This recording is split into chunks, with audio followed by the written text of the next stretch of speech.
Welcome to the Recruitment Rollercoaster podcast. My name is Hisham Azuz, and today I'm delighted and very excited to have Glen Walsh on the podcast. And Glen Walsh is the founding director of three recruitment businesses called Aspian, the Advocate Group, and more recently, Milk Education. They have circa 40 people across these businesses and have offices in Liverpool, Manchester and Birmingham. And I think Glen's probably one of the most passionate people I've met in a while when talking about recruitment in this industry. So I'm super excited to have you on, Glen, and thank you for joining me. So where are you today again? I forgot you were in. Yeah, that's right. So, no, I live in a place called West Kirby, which is on the Wirral. So so we've got North Wales in that area, and and luckily we've been catching a bit of decent sunshine over the past few weeks. So as I was saying to you before this, where I love to start on this podcast is, how did Glen Walsh enter the world of recruitment? Let's start there with that story. Yeah, good stuff. So at the beginning, and look, I think like a lot of recruiters, I completely fell into it. I think it was more of a locational thing that happened to me. So I was living in Carlisle after leaving university. What did you do at uni? So I sports science degree. Okay. So I had zero impact on my career in any way, shape or form, but I did it anyway. 3 years of getting drunk. I know I probably shouldn't say these things, but do you know what? It was a great growing up time. It was a great time. I left university on the Sunday, started a job on the Monday. Really? Yeah, absolutely. There was no in between. Look, my parents supported me as best they could. So I kind of knew when I left university that I had zero choice but to go and work and almost repay that investment that they'd had at this point. So, my parents lived in Carlisle, so I moved up to Carlisle.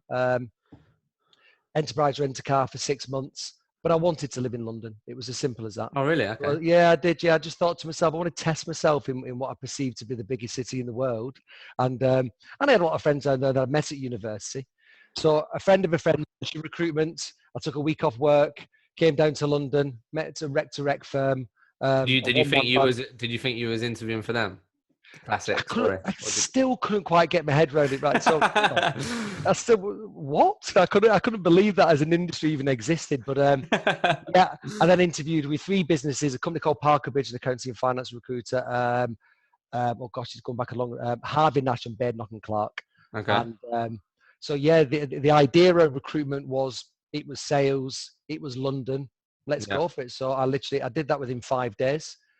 Went back up to Carlisle, handed him a notice in on the Monday. 3 weeks later, moved down to London. So love that. Literally straight in there. What happened in London, or you moving to London? What happened with that you didn't expect? So clearly you had in your head what you thought it was going to be like, but like, because I went through that process myself, and it's definitely taught me a lot. And it's one of the best decisions I've made so far in my short time on this earth so far. But what just quickly, like for you, what happened personally or professionally that you didn't expect when moving to London and doing that?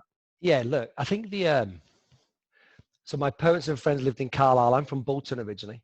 Okay. The distance between the two is absolutely unbelievable. Yeah, for sure.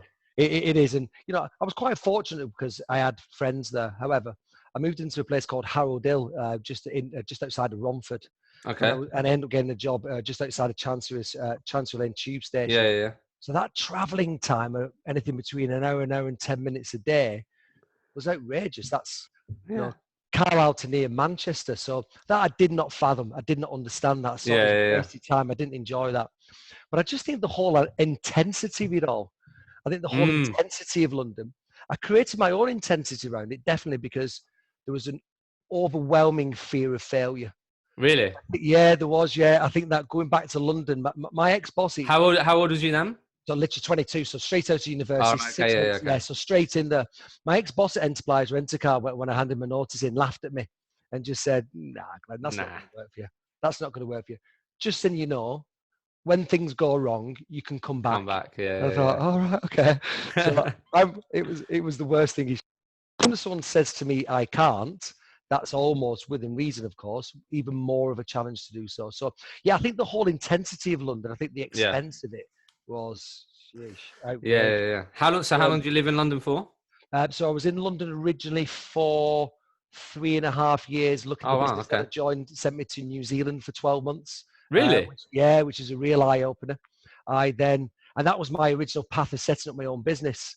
So I went to New Zealand for 12 months, run an office of 22 people, built some good money while I was there. And while I was over there, I started on that journey and thinking of, okay, could I do this by myself? Yeah. So probably a bit too early, if I'm honest with you. If I had my time again, I Mm. think the idea, I had 3.5 years. So 3.5 years. Okay. So just quickly, because I think Sorry. No, it's good. So, okay, that's awesome. So 3.5 years. So you stayed at one company for Yeah. 3.5 years. That's so a real solid stint, really. If you think Absolutely. of, yeah. Okay. And just give me a bit of context. What market was it that you were recruiting in at that point? I originally started on temporary accountancy and finance, Okay. but I kind of got myself into a very good position quite quickly. The director at the time put me in front of, wittingly or not, right in front of the managing director's office. So that Okay. learning, a glass office. So that learning experience, that almost every single second of every single day, I thought to myself, she was watching what I was doing. She's probably taking no notice of me. Yeah. But because of that, was an unbelievable learning experience. So even if I did have that little bit of a lazy gene in me, which I didn't do, I didn't believe I did, it kind of, Helps you raise your standards it or make really sure your helped standards are high. beyond levels that I didn't even believe existed within me. Okay. So why was it that Glen Walsh got the opportunity to go to New Zealand then? Because I think obviously there's loads of in the sort of over the recent months, 6 to 12 months, you may or may not have had these conversations, but loads of recruitment businesses looking at the American market, and obviously more recently that may have changed or how people are looking at it. But I think there's definitely real opportunity and appetite for recruiters to take their skill set internationally if they want Yeah, to, which is one of the definitely. coolest things about it, right? Yeah. But I mean, may or may not been. I don't know, obviously, what year this was. May have been slightly easier back then. But why was it that Glen Walsh out of that business got that opportunity? Yeah, good stuff. So one of the reasons why I joined the business is because they actually had an Australian New Zealand office. Okay. While at university in my second year, you could do a work experience. So instead of doing work experience in the UK, I decided let's go and do work experience in Australia. Oh, okay, nice. So this was 1997. So yeah, I'm a Oh, lot. fucking hell. Yeah, a long time ago. I know. Outrageous. So long story short, we printed off Yale.com in Australia. We were doing a sports science degree. We were drunk one night. I got on the phone at 2 o'clock in the morning, called lots of different gyms, got Love that. three placements. Me and three of my friends went over there, had a great time, and had a vision that I would go back there. So I joined the business because of that. But the reason why I got sent and the reason why I ended up opening up different divisions within that company was purely and simply this. Because I was sat in front of the MD's office, I overheard opportunities being spoken about. And I overheard one day that the director in New Zealand was considering coming back. So I then spent 3 days, 4 days writing a full business plan and writing the reason why they should send me over to go and do that. It wasn't even on the cards at the time. But that then pushed it quite hard. They hadn't considered that. Look, I was going from assistant manager. I said they had to promote me to director, which of course they didn't do. They didn't promote me at all. They sent me to New Zealand. But I was always looking for those opportunities, and very much on my desk, I was sniffing out the opportunities. So if I'm doing it in recruitment, why shouldn't I be doing it with my own career? And I think that was the leading, or that was the major reason why they sent me.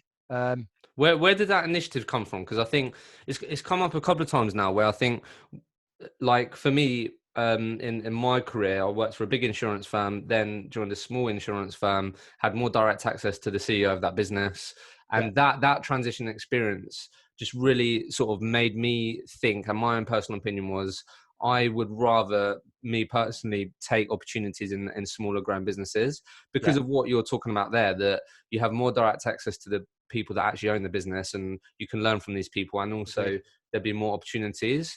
So I think it's exactly what you just said. Like you're looking on behalf of other people to progress their career, their opportunities. So why would I not do that for my own career? I think a lot of people in today's world want it to come to them, or they deliver a certain thing and they think, well, why aren't they coming to me and saying, Glenn, you should be the director in New Zealand? But actually, in these smaller growing businesses, more agile businesses, you can walk into the office and go, look, I know we haven't spoken about this before, but I just taken it upon me to do this business plan for the last 4 days. This is why you should consider me. Like, where did that initiative come from? Because I think a lot of people can benefit from that and really, really good question. maximize. Really good question. Look, if I'm going to get really deep in it, it clearly would have to come from some form of parental drive to want to succeed. You know, so the first person I called when I got the job was my dad. So there's almost an element of dad. I've got it, of course. I played football to a half decent standard as a young man, and I think that competitive edge. And look, if the older I get, the better I was. If I could replicate my drive now, what I had or what I've got now when I was 17, I think I would have been very good at football, or a lot better than what I was. Yeah. And I think that ultimately, it dawned on me very, very quickly that I can't sing like Beyonce, and I'm not going to play for Manchester United. So work would have been my only choice. What about Bolton? Yeah, I don't know why that with Bolton. And the worst thing is, I get ripped for that as well, but you've got to follow your father. You've got to follow who your father supports. Not that I'm a glory hunter in any way, shape, or form, and I will spread my season tickets in a second. But I think, look, yeah, I think it dawned on me fairly quickly. That's why I went into work straight away. That actually, this is something I'm going to be doing now for the rest of my life. So I need to. Do you really believe that? Yeah, do you know what? No, not necessarily about recruitment. What I looked at is that, so it was a conversation that my father had with me, and I watched my dad. He was just a fridge engineer, one-man band. So there was a bit of a run your own business mentality in our house. I used to watch him come home from work, absolutely the tiredest man I've ever seen in my life. I used to think, I don't want to look like that. Yeah. So I wasn't fully bought into the idea, but I know when I left university and I was coming down to London, fear of failure, I have to ensure that this works in every way, shape or form. Yeah. I have no choice around it. So then because of that, and because, I don't know, I never actually ever thought I was just the norm. I always thought to myself that I was a little bit different. Yeah, I don't know. I was always sniffing out for what next. Well, that what next mentality, which I've still got now, I'll never stop. You know, it's been said to me, Glenn, there might be a situation where, you know, when you get to the end of your life, if you're always saying, what next, will you ever achieve what you want? I don't give a damn. As long as you enjoy that sacrifice to try and get there, who cares? So yeah, look, I sniffed out the opportunity, but we were in an environment to allow that as well. Yeah, which obviously is absolutely an important variable. Yeah. So I guess just to sort of round that off before we start talking about your journey as a business owner, then I guess in terms of like people that listening to this that want those opportunities, or sort of advice that you give to people in hindsight now, of if they're listening to this and they do want to be the person that the business owner thinks of first to consider give this opportunity, or like what should people be doing to give themselves the best possible chance in the recruitment business of progressing their career, do you think? Yeah, what would your advice be? Well, it's something we've been discussing internally within the business at the moment, but there wasn't anybody unaware of what my drive and outcomes were when I joined Parker Bridge. There was no question about it. They knew that I wanted to be the next MD, even at 21 years old. That wasn't, it probably come across as arrogance to begin with, but I left nobody with any doubt that what I was there for. I wasn't there for friendships, and I got on well with people. I was there to create as much money as I can for myself, but to not fail and to drive my career forward. And I never put it into this context, but you know, I kind of say it nowadays, but I almost turned it into my mindset being, and I never use the word mindset then because but that was my Manchester United. So I'm going to go in every single day. I'm going to give it my 100%. Love that. And I think if you're doing that, you're always going to create opportunity, even if you do any job. The person who's working the hardest, the person who's willing to sacrifice and just do the shit that nobody else wants to, then they tend to do quite well. But the awareness of our job means you're always hunter-gathering. The awareness of the questions that we say within our clients, you're always looking for that next new thing. And sorry if I've digressed slightly, but Parker Bridge, we're always pushing you to actually go and look at new markets, new avenues, new ways. And I think they inspired it with my absolute fear of failure and willing to work as hard as I don't work people. Yeah, no, that's awesome. I absolutely love that. So in New Zealand then, guy from Bolton ended up in New Zealand, involved in the recruitment business, running obviously teams. So I understand why the sort of seed of, well, hang on a minute, I'm on the other side of the world, I'm running teams, I'm growing this business for Parker Bridge. What would this look like sort of for myself? So just to help me understand then, and the people listening, so the sort of journey from you coming back from New Zealand then, is that when you started one of your recruitment businesses, or how, what was the... How did it start? Yeah. Because so it started 6 months into New Zealand. So it was the first time I got any form of access to a P&L, understanding of the finance side of things. I was working in accounting and finance anyway, and I was billing very well. I was managing well. I kind of again there was a circumstance to it. The business itself was going through a management buyout, and I was kind of put into a position where, are you going to stay with us or are you not? Mm. Do you want to be part and part of this MBO? And then it kind of got me thinking, well, look, if I'm going to be part and part of a management buyout, I'm going to have to commit to these guys, but is that really what I want? I think my real drive and hunger to go and do something for myself kind of just took over. So 6 months into New Zealand, and this goes to show how old I was. This is 2001 to 2002. I would leave work at 7 o'clock, walk around the corner to an internet cafe. Oh my God. Into an internet cafe, and then I was sent between, I don't know, 7 till 10, working on the idea of building my own business. So the day I came back is 48 hours later, I resigned from a job. Wow. So I'd already planned it, done it, set it up, ready to roll. It didn't go well, but I'll talk about that in a second. But that was the plan. Okay. So just to help me out then. So as I said, obviously, as we said in this intro, Glenn, involved in 3 recruitment businesses. So the business that you started, was it one of those businesses then? Or was it? No. Yeah. Okay. Yeah, it wasn't. So again, talk about that quickly then. So briefly, my idea is that I wanted to do it with an individual that I trusted, an individual where, being by yourself in your living room in London in a 1-bedroom flat didn't sounded appealing, wasn't the dream, but not the dream. So an individual was meant to be coming, joining, setting this up with me, and 12 weeks into the full ready to roll, he pulled out of me last minute. Oh wow.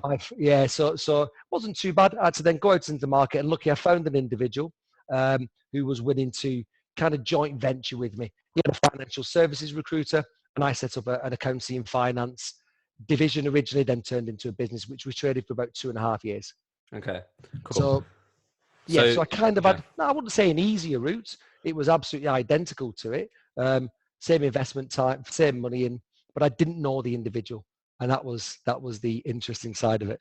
Yeah, that is interesting. Yeah. So okay, and then just to frame it up, then, so you had that experience, 2.5 years, and then after that, was it you started it more the early business, Aspian? That was Aspian was the original one, correct? Yes. The original one, and then obviously later on down the line, you started Advocate Group, correct, and then more recently Milk Education. That's right. Yeah, that's right. Okay, cool. And I'm smiling because when I say that, because it's been a crazy ride over the past 15 years. Why more than one, and why continue to sort of evolve and be involved with other businesses? Why not just the one recruitment business? Yeah, where's this come from? Yeah, good stuff. Well, when Aspian originally set up, it morphed into a financial services recruiter. Which is your background? Which is no, it was accounting and finance. Oh, okay, sorry. So it actually changed slightly, where this was financial services sales. Yeah. So not only that, specify or let's say specializing in subprime lenders.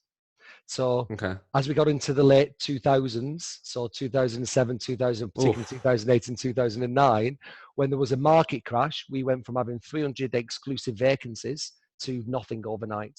Wow. So Black Horse Finance, Welcome Finance, which then stopped existing. So a lot of the subprime lenders, they were our main clients. So there was I can't deny how tough that was. What did that teach you that's important now? Wow. Where do you even start? And I think somebody asked me something similar the other day, did you learn a lot of lessons from that? And I was like, well, yeah, I'd rather have read them in a book. Yeah, of course. Someone else experienced them. But what did it teach me? I think lean, definitely, without a shadow of a doubt. But business mix was the key thing that went through my mind. Not having all your eggs in one basket. Basically, yeah. So all our eggs were sat in the financial services subprime lending market, which hurt me. So then almost we had to start again. And then my main drive was, let's look at almost relative market resistant, because of just the pain and the money that I lost, relatively market resistant industries. In 2012, you know, it did. You know, it took a good couple of years for Aspian just to get back to reality. Look, I was 1,800 quid away from losing everything I owned. And luckily one client paid me, which kind of got me through that 1 month, which then kept me in there. But it was difficult. I'm expecting it to be no different over the coming months, but we'll talk about that in a second. What did your life look like at that point, by the way, just quickly? Because that's a real situation to be in, and some people might be in that situation now. So like, what did your, just to paint the picture? So Glenn, you nearly lost everything, as you said. Did you have kids at that point? Did you have a family? Did you have a house? Yeah, absolutely. House, family, cars, the lot, really. 27 people in the business. So overnight, nothing. Where was your mind through that? Do you know what I mean? Because I think that will be the biggest burden for people right now. Yeah. Mentally, Couldn't agree more. Do you know what I mean? Because where was your mind through that, and how did you push through that? Obviously, you got paid, great, but in that moment, where was your head? Like, what helped you get through that, do you think? Yeah, good stuff. Look, I'll say in a second what I wish I hadn't have done. Okay. Because I did do a lot of one thing, which I'll talk about in a second, which I'm not doing at the moment. But what got me through it is that I laced my boots every morning going to war. That's how I saw it in my mind. I saw it as that I got up, I did nothing else but get into work, and I realized that I couldn't increase my brain capacity by the 40-50% that it needed to get through it. So the only way that I could do that is increase my work capacity. So I just worked longer hours. I worked very hard, very long, trying to not panic. And it was tough. I worked Saturdays, Sundays. I did anything and everything that needed to be done. I turned myself into a credit controller. I turned myself into what I did, everything from IT, credit control, my finance, the absolute lot, to try and save money. But also in hindsight with that, you know, nobody was exited in the respect of nobody. Everybody was treated fairly. Everybody, you know, I kept a few with me. We had to almost rip the business up and start again within its markets, to the point where we ended up working within self-employed, commission-only salespeople. So actually one of my testimonials I was reading the other day, it's on my LinkedIn, was with the RAC, and we'd gone from placing people at, you know, decent fees to £500 when they started and £500 a month down the line. It was quite tough, but we still started making money. I built a very good division. So from a mind point of view, what I would do differently is I couldn't control the market where it was. I'm a little small person in the market, and I spent too much time worrying about it. And for every minute that I spent worrying, I wasn't planning and actioning. So even when I look at it now from a mindset point of view, I'm analysing, I'm looking at what we can do, but the only thing I can control is action and output. All I can control. I spent too much time worrying about it. Look, you don't know your body and your brain's going to react, do you? You know, did I spend endless nights staring at the ceiling thinking, what the fuck's going on? How do I do here? I went to Did you have anyone you could speak to at that point? No. And do you wish you had? Did you wish you had reached out to people? Or I think my name above the door mentality, which was probably led by ego rather than pride, probably forced me to actually maybe not search for that person. And I had them available to me, which was worse. I think in hindsight, if I'd had a mentor, if I'd had someone who said, Glenn, think about it, channel stuff. I had my wife at the time who didn't really understand. My parents didn't. And I didn't really have anybody around me with access to money either. So it wasn't a matter of, and by the way, I tried. Oh, God, but everything got sold. All cars got sold. Everything that we could do to make this work, we made it work. But I couldn't complain. He said, I couldn't complain about it, because you can't complain when things are going brilliant. And then, you know, if things are going well, then you reap the benefits of it. If things go wrong, isn't that the time when you actually be a leader's expected to do more? Yeah. That was my take. I love that. But it was tough. It was tough. Yeah. Was really tough. I know you hear that advice a lot, but it's definitely helped me over the last couple of weeks. Sort of, you got to sort of catch yourself when you're ending up, because you can so easily just end up in a sort of wheel of thinking and looking and focusing on what you can't control. Yeah. And you just got to get better at catching yourself at doing that, because it's so easily done. But when you really do focus on and realize that, or do focus on what you can control, it generally, you do feel lighter when you realize that. Well, you come out, you've got some element of success. Yeah. And we all know that feeling of doing something, getting a positive outcome. So I think then if you're actioning something, even if it's just, I don't know, whatever it may be, but sitting and worrying about it and you can't control it. And what's the point of me lying in bed worrying? Yeah. And then, and I think the final thing on that, mate, is anyone listening that is struggling right now, honestly, reach out for help, and you will be surprised the amount of people that are willing to help. Okay, so that's really interesting, and this has come up a few times. Actually, it was in one of the last podcasts I did that sort of experience actually then fueled the thought process of, well, hang on a minute, I'm definitely going to learn from that and make sure and ensure that, my eggs aren't all in one basket or one particular vertical, because if we do end up going through some real adversity, and we don't want to be at the mercy of the market where everything could stop overnight. Yeah. Did that would obviously you were going to say, did that then fuel the advocate group and other things? Exactly what happened. So the advocate group specializes in FMCG, so search and selection, into FMCG firms, food and drink, even, How do you identify that, just out of interest? Was it again building relationships or using your network to speak to people, and you knew people that wanted to start a recruitment business in the FMCG market that had done it, and then you were involved with them? Or we'd identified education and manufacturing and FMCG as the credit crunch was hitting. So once the pain was happening, I was just too slow. Being honest with you, if I'd done it 6 months earlier, it would have already happened. Yeah. So those two businesses conceptually were already in my mind. Well, if I look at, milk, for argument's sake, 8 years prior to me even setting the business up, I knew it was going to happen. I just did it too late. Yeah. So I had to then put those to bed, build Aspian back up again, build it to a point where it can start being used from a cash cow point of view, keep my fingers crossed that the market didn't dip down into a double recession as such. And then, so the advocate group actually came about through the rejoining of an individual who used to work for me, who left the recession. Fortunately, went working within a manufacturing recruiter that also specialised in FMCG. So there was a bit of luck there. There absolutely was. We got on well, Chris and I. We still do. I trained in recruitment back in 2005.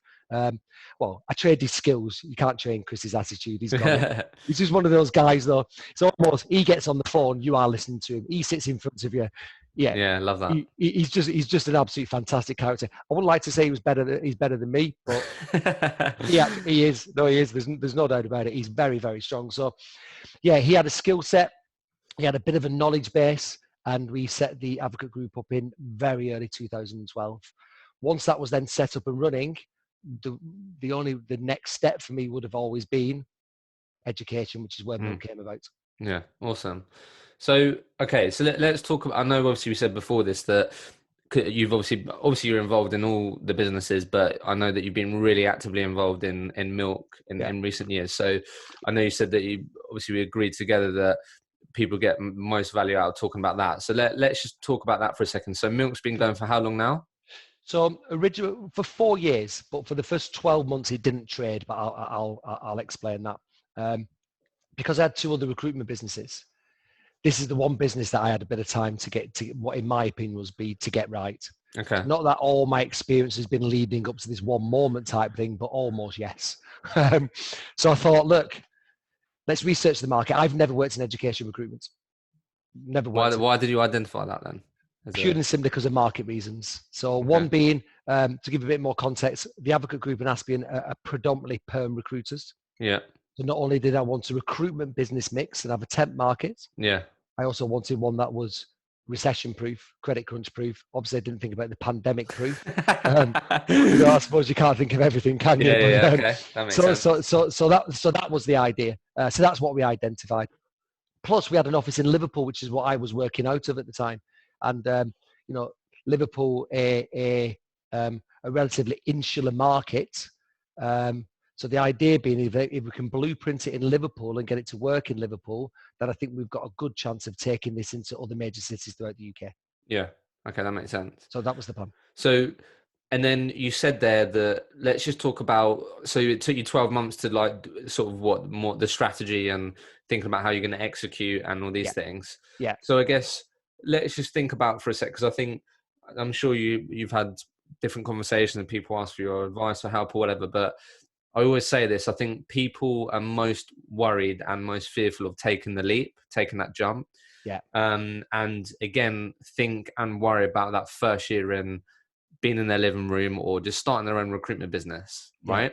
So I guess you absorbing all that experience, over a decade worth of experience at Aspian, obviously Advocate Group.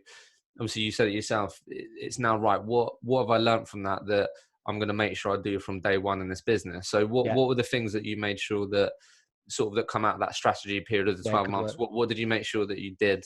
Yeah, absolutely. Yeah, in the straight away. Aspian in the Advocate Group, although we created a brand, our brand was an afterthought. So it was almost I building it, Chris building it. We come on board, we make some money, and then we'll talk about consultant attraction and what we're going to do, and client attraction, and we'll use our sales ability to go and win business first and foremost. Knowing that I was never going to work as a day-to-day consultant in the business, I wanted to create a brand that people really bought into. Yeah. And if you haven't, just sorry to butt in there, but just quickly, Milk, like if you were to definitely go and check out Milk Education, but I think that's really cool that you said that, because I think you definitely delivered on that. Obviously, we'll talk about it, but I have no idea how that's then impacted the actual commercials and business. But on the face of it, it does look awesome. So that's really cool. No. I appreciate hearing that. Look, we've been through 4 brand changes over the past 4 years. So we have just, because not that I'm a meddler, but also in the same respect, I just think that if you're a forward-thinking company, shouldn't that be reflected in everything that you do? Yeah, and it evolves. And the evolvement of that. Yeah, so the first thing was brand first, not an afterthought. That's interesting. So which is I hadn't done before, but I knew I had time, and I was lucky that I had time because I had other businesses which was paying my wages. So it allowed me to research the market. Look, I knew I was entering a highly competitive, tied recruitment market where new schools are not opening up every single day. So these individuals have already got relationships. It's already in place. So we had to have something which would make them say, that sounds interesting. Let me sample what you're offering. Because otherwise, we would never break into them. So the idea around the brand was to almost, we are new. We're very new. There's no grade to this. We're not going to sound like we've been around for a long time. We're going to make it very, very obvious that you've never heard of us. Tweak a level of interest, and there was a lot more context to it. But that creation of the brand, I wanted people to really buy into, whether you work for us, with us, or whatever it may be. I wanted that whole rewarding element to us. So how did you go about? So was that the main thing that you focused on? Was that the main thing that was going to help your business be different and have a chance of? Yes and no. So yes is the answer, but it was then born out of what was going to be the differentiator. I think if I look back now at the Aspian, the differentiator was me, because I was just going to get on the phone and sell. Yeah. Where the Advocate Group was concerned, our differentiator was our market knowledge, the name brand advocates to our clients. But where Milk was concerned, what is going to be the differentiator? And through my research, I realized that a lot of our competitors hadn't really taken the social media side of things as serious as the markets. So what I wanted to do is to create a brand in order to create a social media presence, in order to attract candidates above our competitors, which give us that selling edge. Yeah, I love that. That was the idea.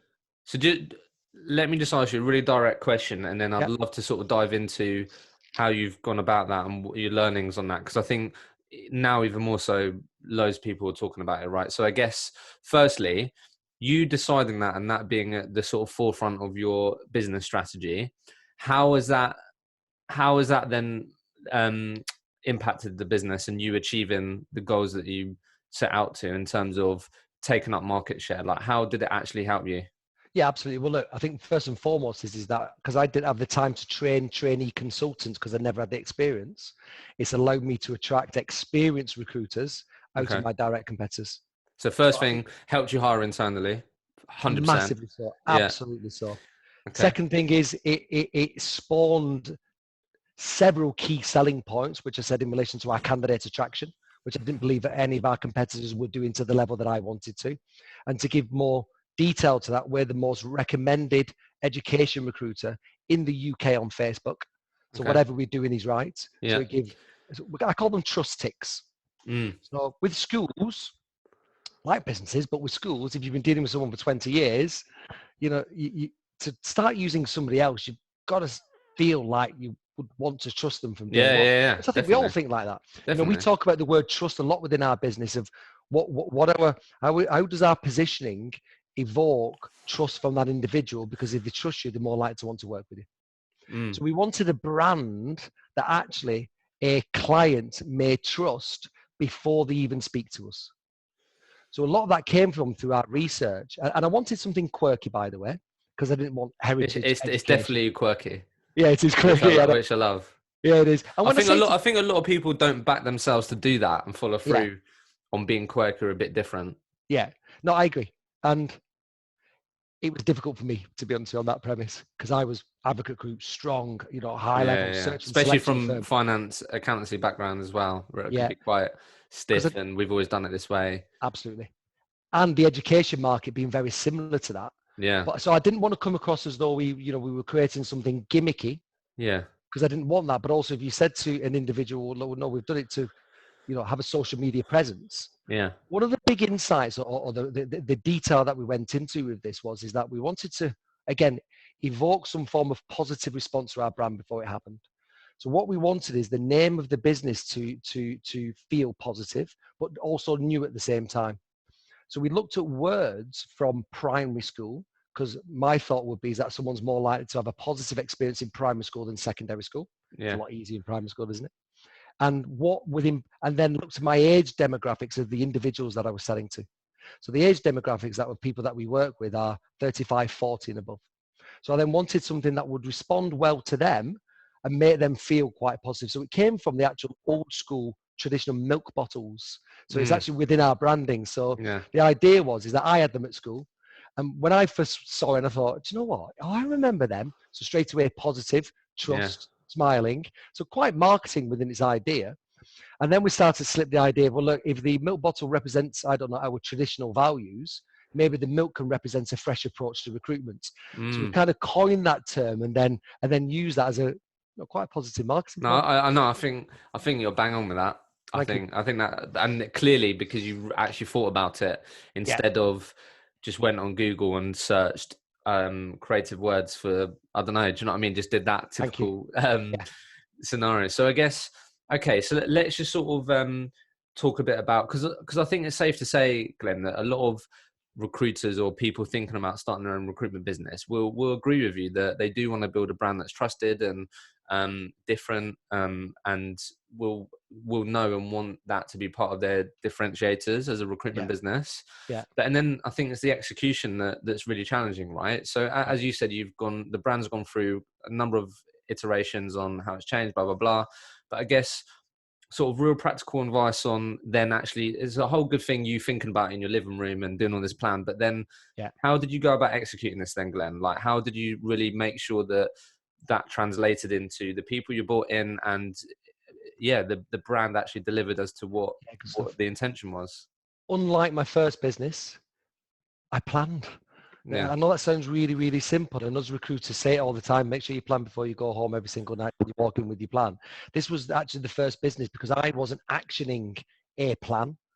I had to plan then for others and had to plan what that journey looked like. So the level of detail that I went to, you said a statement a second ago. It sounds like you really thought about it. Okay. That is what our brand is actually meant to speak and say. So Mm. irrelevant of the name, my thought path is that if someone's going to be cynical about us, which they're going to be with a name like Milk, then they're going to want to open up things and turn things over and have a good look at us and try and find any form of cracks, which is what people do, particularly when you're putting your neck on the line calling yourself something like Milk. So I wanted every single facet of our business to be thought about, even down to the point of the pens that we use in the office, which I know is a little bit, let's say, quite detailed, but they have to be thought of something. The number one people to us was consultants. That was our main aim, is to attract exceptional individuals to come and work with us. So the only way you can do that is by creating exceptional environments. And if you saw, our offices and what we do, it's not quite 1990s where we're playing table tennis, although they do have them in our WeWork offices. But how I executed it was just an absolute. I just had to back myself. It was as simple as that. Did you get help from day one? Like, did you get involved in agency straight away, or like how? All done in house. Really? It was all done in house. It was all done with me. We had a creative sort of like copywriter, jack of all trades individual in the business at that point in time. We've now got a small team of 2 who've helped massively so on the rebound, who've been exceptional. But they bought it, they understood it from day one. But no, when it first started, it literally came from the passionate idea to have something unique, but have it being perceived as unique from day one. I also didn't mind if people were like, Mel, that sounds a bit stupid. Because I knew that when they looked at us, because we'd thought about it so much, then it might make them think differently.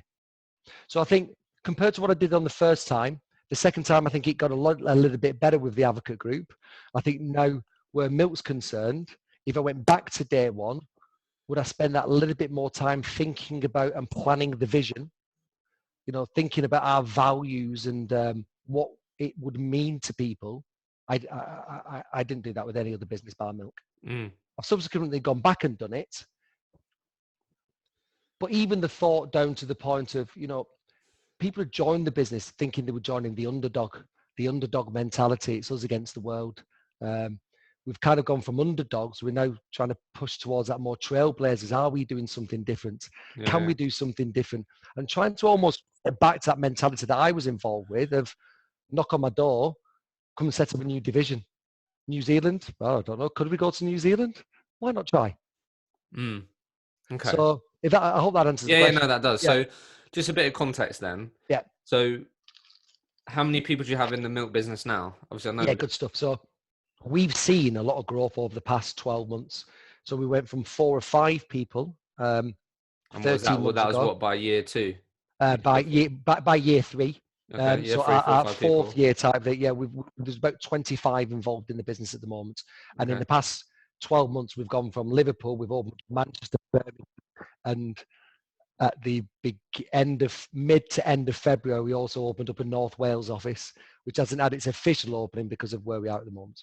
Okay, cool. So clearly then, nearly literally pretty much the first 3 years is a real solid core nucleus.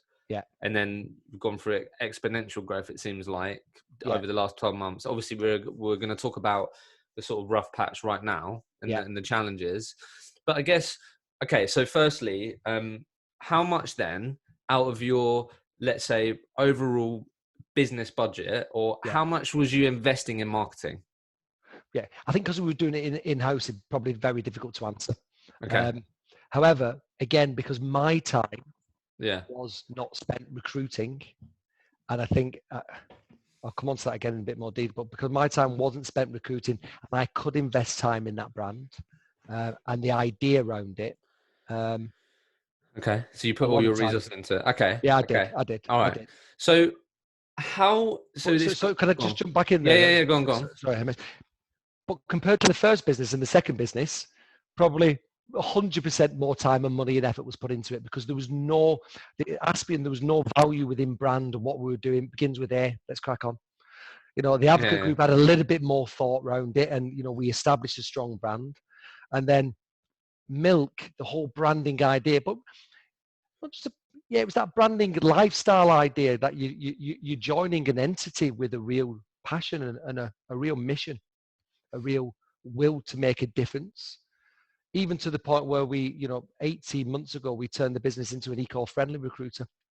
What does that mean? I saw that. Yeah, good question. So our industry, with a name like Milk, we've got to be purposely different, of course. And our industry, it seems that merchandise is definitely something that everybody will be giving to their schools. So a key way to win business, you go for a client visit, you take some form of merchandise with me. If the fact that everybody else is doing it, and it's kind of seen that we have to as well, as I blatantly want to do it differently. In and around that time period, we're dealing with schools. I just think you've got just in general, I think there's a corporate and social responsibility. I think you've got to do good things. I genuinely do. So we started looking at the ideas of what are we doing for charity? What are we doing around us? We're dealing with children. So there's definitely a humanity element. Yeah. I've got, third, and I've got another dog coming. So there's an animal element. I'll explain context to this. One of them a rescue. We just had another rescue who's with us in a few weeks, and obviously the eco-friendly elements. So all our merchandise is eco-friendly. So every single bit of merchandise then had a message. Yeah. So when we were Nice. giving it to schools, we could talk about plastic water bottles and talk about the use of single water, single-use plastics. So it gives us a bit more context. Plus, yeah, there's no real. It just adds more partnership and feel to what we do. Yeah. Gives us something else to speak to schools about up and above good recruitment. We took that one step further internally. We have no plastic water bottles in the office. We, little things, everything's recycled from a paper perspective. We try our best to reduce that carbon footprint as much as we can.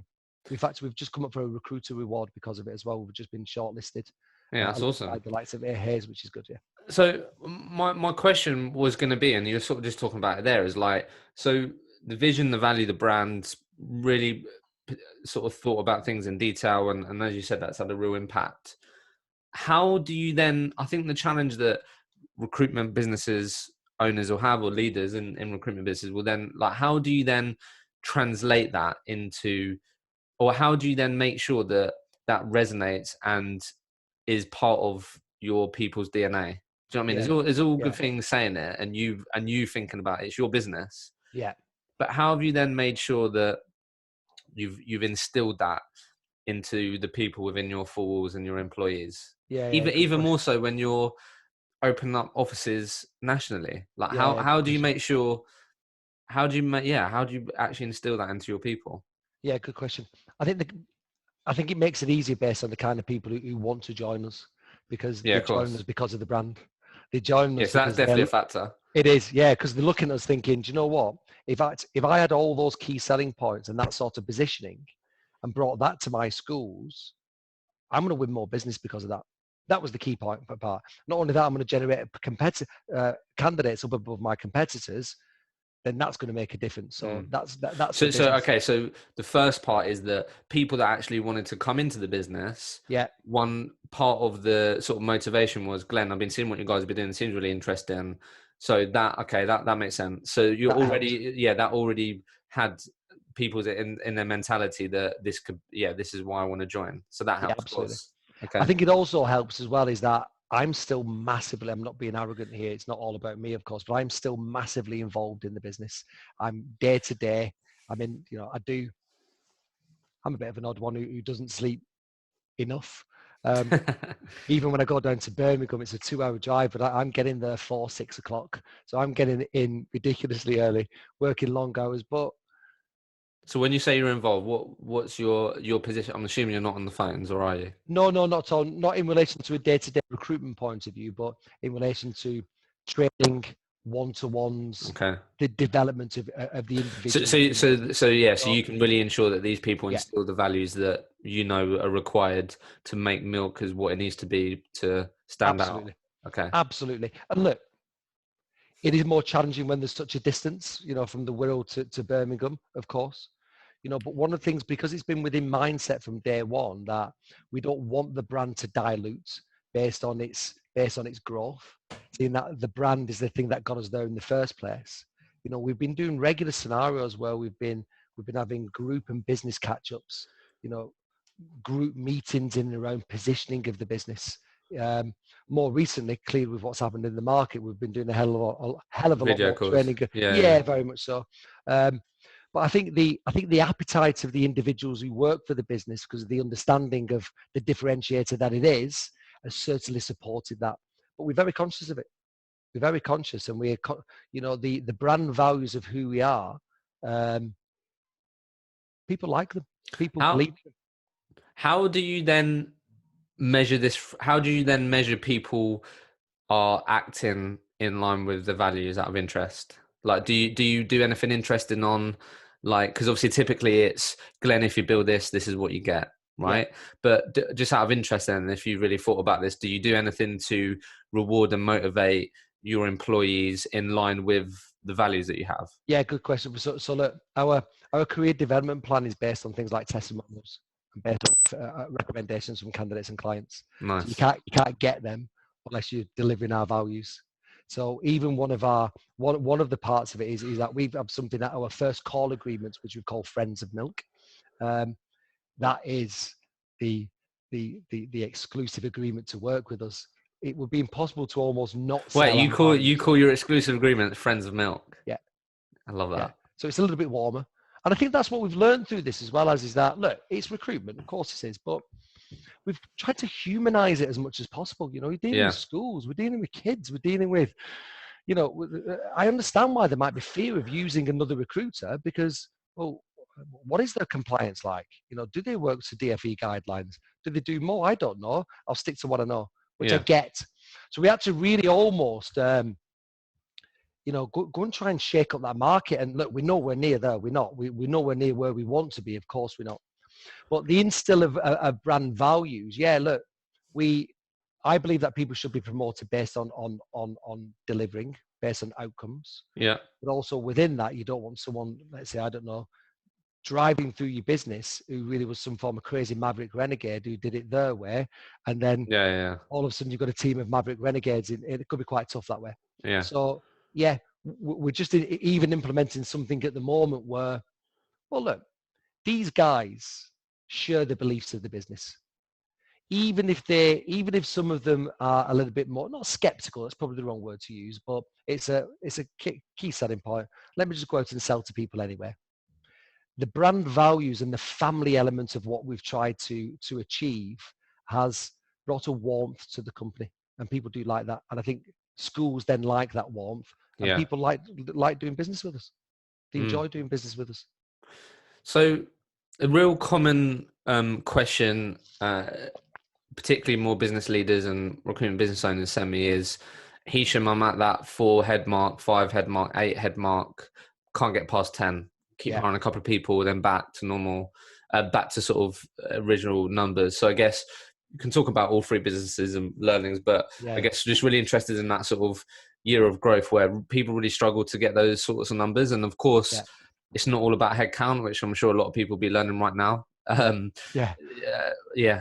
is vanity, bottom line sanity, right? We hear that a lot. So I guess, like, how did you approach that? I'm assuming you was in a good position where you was really focusing on training development, which helped, but how did you transition the business and how did you achieve that? Yeah, really good question. And look, that's the part where I would have to say I probably made the most mistakes. I think the mindset originally was bring on experience. That will push me through, which has worked. It adds to a point. Experienced education recruiters. Yeah, experienced educator, or even within the advocate group. Across the board, we've been very much experienced recruiters. It does bring its own difficulties. It absolutely does. What's the most common challenge when you've experienced and taken on experienced recruiters? I think when you're bringing on a top performer who and it kind of goes again, but you're bringing on a top performer who's delivered within the previous company, and you've got certain systems and processes that also works very, very well for yourself. Trying to mold that and manage that can be quite difficult, because before you know it, you've then got an office with people doing very different things. Yeah. And then you start seeping away from the actual culture and brand and engagement you've got, particularly when then you start bringing on new, let's say, more junior people. Yeah. What we didn't hit off of which we're very close, and this is what our next steps are. I started with no recruitment experience. I started as a raw graduate. I think it's very difficult to replace those first couple of years where you're willing to bleed out of your eyes to make it work. But you are, aren't you? Naively so, because you throw everything at it. And I think if I had my time again, I would have done 1 or 2 things where that's concerned, which will then help to understand, let's say, people are going through that growth. Decide what you want first. Is this going to be a lifestyle business? Or are you going to build this because of X, Y, Z? If it's lifestyle, then just focus on that lifestyle of getting to the level that you want to be at and protect it. If you're going to build it into the biggest business or whatever your personal goals are, you've got to start laying those foundations from day one. And that's got to be within training and development. That's something that I'm not saying I completely missed out on it, but we have used external trainers. Hannah Keat being one of them, Mike Wormsley, who, I don't know if you know Mike originally trained me in recruitment. So yeah, look. So this come up last time where don't have the mindset of, I'll invest in people like Hannah and other people when we get to 10 people. Or it's got to, yeah, as you said, lay the Get it within your foundations. plan. Yeah, get it within your plan from day one. Write that training program. Get training to almost be the integral part of the development of your business. Have we got that right? I think we've done it okay. I think our next big step is to get that. So get that perfect, so then we can attract those top grads, those individuals who would run through walls like myself, and train them effectively. Okay. Yeah, most certainly. Yeah. Yeah, okay, that makes sense. And then I guess just what come up for me, because I was in a smaller business, and like if you're talking about grads and attracting sort of people with not as much experience, or even on the experience end, as a small grown business, I think sometimes it can be hard to think or hard to know how to structure career progression. Yeah. Because do you know what I mean? You're like, well, what else can I offer? Or it's not the typical route of if you're a bigger business. Do you know what I mean? So I guess training development, as you said, so part of that is you attracting people that know sort of where they are now and where they can get to and what they need to do. So I guess what's career progression look like, and how have you structured that for your people? Yeah, good work. And I think I get that's being difficult because how quick do you get someone to start as a trainee, they start billing very well, then the next step, do they become director within 18 months, a year? Yeah. And not everybody. Like, what do you can offer? be. Yeah. Yeah, not everybody can be. I think Milk spend a lot of time on the whole personal goal setting, personal development, what actually is going to get that individual out of bed every single day. There is a career development path, which I'll explain in a second, but I think the best thing is to find out, what does someone want, and if it's a pair of shoes or whatever it may be, if they've got that drive and are willing to sacrifice to get it, let's hone in on that in some way. Our extra, we have a happiness strategy within the business where we've looked at every facet of what we do to try and make it as comfortable yet challenging, of course, because we're in recruitment, for God's sake. But the industry makes it challenging for you. Don't make your environment challenging. Make your environment brilliant to be in, that everybody wants to be in it. And then let the job put the pressure on.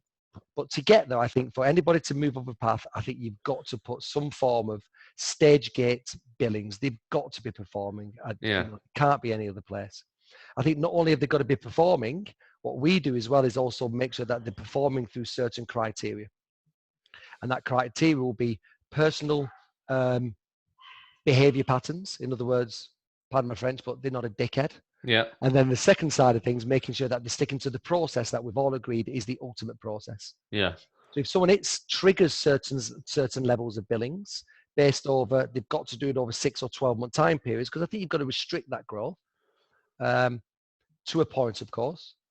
Let them then, and we do it, you come and present. You show me now, what have you done to trigger not only hitting the growth, but to demonstrate that you can do sell retainers, do this based on outcomes. I think if you do it that way, then I don't think you're ever going to get yourself where someone within a very short period of time wants to take over, who wants to be the next director, but also show people the path to do so. Yeah. Show them the path. So I think it's what you just said mixed with, what do you want, Glenn? Yeah. What's important to you? What do you want out of this recruitment career? Yeah, couldn't agree more. Making sure you do that, because and then you're equipped with knowing what to put in place and knowing what to motivate people with, along with the deliverables and the outcomes that need to be measured. But do not talk about it once a year. Do not talk about it once a quarter. Talk about it every single Monday on a catch-up. So I'll give you a prime example. And this may come across a little bit harsh, but I had an individual in my business who was actually our top biller for Aspian back end of 2018. When we broke down as a review what she'd done and the outcomes of what she'd done, it was good, but she was better than that, a hell of a lot better than that, and nothing to show for it. So she devised, because I really want to buy a house next year. So we put certain things into place where not only did I expect her to buy a house, if she didn't buy a house, I would be reviewing her employment within the business. And she knew it was a bit tongue-in-cheek, but also she knew it was deadly serious. Not only did she have to be a top biller, but that extra level of incentive. And we do things, we've got a mortgage advisor company who come in once every 6 months, 2 or 3 times a year. Anybody who needs mortgage advice, that's one of our incentives. We'll pay for that if you're buying a house. To try and give some form. There's no point spending a few years in this industry and having nothing apart from mental scars. Probably a few nice suits and some great holidays, but yeah, no. So I love that. we've looked at a number of little things. We've got saving schemes. We've got a financial advice company coming in again, giving understanding of money, how interest rates work, and etc., which should be taught at school, in my opinion, but that's a completely separate conversation. But yeah, we spend a lot of time on personal goals. I would spend more time on personal goals than KPIs. Okay, love that. So let's talk a bit about today then, Glenn. I mean, you're in the education market. Yeah. Jesus. Yeah. So Yeah. I guess let's just put the stuff that we can't control aside for a second. Let's think about what you can control, right? Yeah. How have you? So, firstly, have you had to furlough your staff, or Yeah. what decisions have you made on that front? Yeah, across the group, we're about 60-40. So it's probably good to speak about the group as well. The advocate group hasn't been fully affected, probably about 12%, 15% I mean, down. I'm assuming, might be completely wrong, but obviously with yesterday's announcement saying if you can't work from home, go to work, might open up even more opportunities from the manufacturing standpoint and stuff. Absolutely, most certainly. And look, we were 10, 11 days before shutdown happened already working from home. It was already happening. Looking through our systems and ability, we can work from home. Where Milt's concerned, yeah, look, we didn't sack anybody. We didn't get rid of anybody. We panicked originally because when it started happening, nobody was sure. But again, I used a bit of the experience that I'd learned back in 2008, 2009. I think I put a post out on LinkedIn: if one goes, we all go. So we kind of created an internal siege mentality within the business. Again, that underdog, we're in this together type thing. But we've seen a massive drop in revenue. There's no doubt about it. But we're confident that schools will go back. Yeah. Okay. So one of the most common things that have come up from the live podcasts that I've been doing and different things has been, Glenn, how have you been keeping your staff on furlough, not on furlough, motivated? Yeah, good question. How have you been doing that? I won't show you the pictures. I think my fancy dress quiz, which happened on Friday night, was the starting point, and I won't show you the pictures. But anyway, look, we've had I'm lucky that I've got a really good team. I think that I can genuinely say, and this isn't me being heartfelt or selling it, I'm proud of them. They've been unbelievable across 3 businesses. There's been an insatiable appetite for training. There's been they are fully aware, because I've told them that when we come out of this is the easy part right now, let's be honest with you. When we come out of this, we are at war. There's no doubt about it. This is going to be very difficult. And difficult how? I just think there's 3 separate businesses. So let's just focus on milk. Where Nice. So where milk's concerned, is going to be difficult purely and simply because we're the relatively new entrants to the market. Although we're grabbing market share, winning new business could be quite difficult. However, candidates are king. They always have been anyway. Our candidate care strategy, we send birthday cards, we send thank you cards. We really, we try and roll out that celebrity service all the time. The recruitment consultancy with the most candidates and the most relevant candidates are the ones who are going to make the most money. So why I think it's going to be difficult is that there's a sharpening of the tools, or the sharpening of your weapons, which could be tough. Spend a couple of months not doing anything, expecting them to walk back into the game match fit. I don't think that's going to be the case. I think that could be quite difficult originally over the first couple of weeks. But I think it's going to be difficult because everybody's going to be leveraging relationships. And why wouldn't you be doing? You'd want to positively leverage every single relationship that you've ever had. So I think the market's going to be difficult because it's going to come back with a bit of a bang, and competition's very, very high anyway of very well-established businesses. More importantly, if you're slipping behind in relation to upgrading and upskilling yourself, and while your competition is actually moving forward, that could be the biggest difficult thing. If we're not ready for this when these doors and shutters open, it does make you think, we're up against it anyway because we're the new guys. So could we make it easier for ourselves by getting one step ahead? So have you started to construct a return to work plan then? Yeah, it's already started happening. So we've been bringing people off furlough. almost in a slow, staggered way over the past 2, maybe 3 weeks now. Okay. The idea being our candidate care strategy to really throw our arms back around and get back to speaking to our candidates for support reasons. We were doing it anyway, but I wanted more people out there doing it. So there's a bit of a risk involved in it, but I don't think there is. I think people will have hopefully. And I think you're right. It was someone submitted the question on the live podcast that we did. I thought it was a great question. It was like, there clearly is going to be a scramble of talent. There's going to be way more talent on the market. There's going to be a lot more talent going directly. There's going to be way more talent on the market. And if you what can you do to ensure that you are the recruiter of choice in your market? It's exactly that what you're talking about. You want to give yourself the best possible chance of being Glen the recruiter. The Glen is the recruiter that I've been told to speak to. Yeah. And if you're not doing anything to, I don't know, what you need to be thinking about that, because if you're not, you're naive. I couldn't agree more. But is it Einstein's theory of insanity, doing exactly the same thing and expecting different results? So seeing that is now flipped the opposite way. The market is so crazily different. Then why would we think doing the same thing will get a different result or get this even the same result? So my thought path being this: yes, I agree there's going to be more talent on the market, but I'm not too sure where schools are concerned. It was tight anyway. Anybody, anybody near retirement age, probably based on the not what the virus has been targeting, but who are more at risk, might be least likely to want to go back into an environment where they could be at risk. That's true. Yeah. Schools are going to need more staff due to the staggering of potential dinner times, the staggering of start times, or the breaking down of classes to enable some form of better social distancing. So I think there's a I want to say a panic within schools, but because nobody quite knows exactly what's going to happen at the moment. However, I think there's going to be pressure from schools to be bringing on more individuals to support the uncertainty of what's going to happen next. Okay. So it's going to be tough. There's going to be a lot of people not want to work within the market. Might be a lot of people not wanting to go back full stop. Yeah. How do you, as we sort of come to the end here then, Glen, how obviously you've been in the recruitment industry for a good while. So I guess how do you see this impact? What's your sort of thought process of impacting the industry and your competitors and just recruitment as a whole? How do you see this whole experience and journey that we're all going through impact the recruitment industry? Good stuff.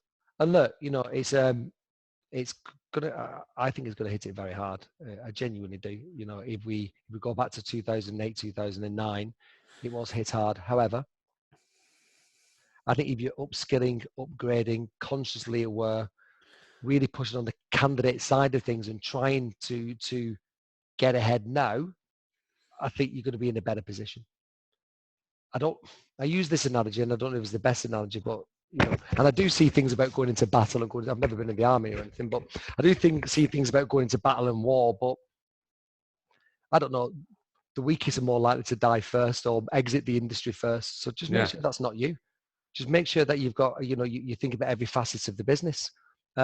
We will bounce back. The industry will bounce back. There's no question about it. I think as a country, we're very pragmatic within our approach. Who knows what's going to happen? But I think it's the greatest industry in the world. I genuinely do.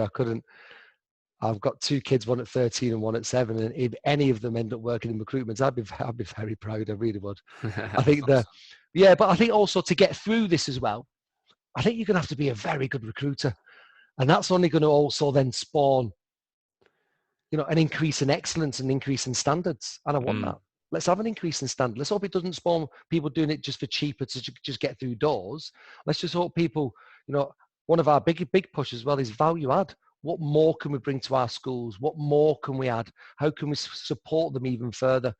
To the point where I'm even thinking about that from a consultant point of view. So how's it going to affect us? I don't know. I think it's going to be tough. I think if I was speaking to an individual, I'd be saying to them, go and train, retrain, go and find out what you're very good at, recognize it, and plan to do more of it. Love that. Okay. Oh, yeah. Last 2 questions. What are you most excited about, Glen, to do or have or experience post-COVID? Most excited about in what respect? Just in professional, personally, Okay. what are you most excited to do when we come out of this? Yeah. Do you know what? I've missed the team, fella. I have. I've just missed it. I've missed being in the office. I have. And this was what even when I worked for somebody else as well as I love a recruitment office environment. Yeah. I think there's nothing more exciting than walking through an office where people are making money from a phone, the computer, and the wheels and the minds. And I'm excited to be back. I am genuinely excited to be back with the team. So I think external of that, pubs, restaurants, but mainly getting back into the office, seeing the guys, and getting on it and taking this business to the next step. Awesome. So last question. You can answer it with a phrase, a word, a sentence, whatever comes to mind. Okay. If Glen could communicate to every single recruiter out there, they'd listen, they'd take your advice, they'd implement it tomorrow, what would you say to the people? A one word or a sentence? Whatever comes to mind. Yeah, it can be a sentence, a word, a phrase. Yeah, good stuff. Look, nobody likes working the long hours. Nobody likes making the tough calls. Nobody likes BD. Turn that into your superpower. Literally just do the things that people don't like doing, and don't just do them, embrace them to the point like you are playing for Man United or you're the next Beyonce. Take control of it, because you're going to probably be doing it for a long time within your life. So either mourn about it or use that as your strength. Fully engage yourself into the industry. There's committed, very committed, extremely committed, and then recruitment committed, which is all the way down here. Just give it that level of commitment. And I guarantee if you did that over a time period, I think it's very difficult not to be successful. But you've got to give a level of commitment that you don't even think exists, and just keep at it. That's what I would say. Love that. Glen, it's been an absolute pleasure, mate. Thank you very much. Thank Good you. man. Thank you.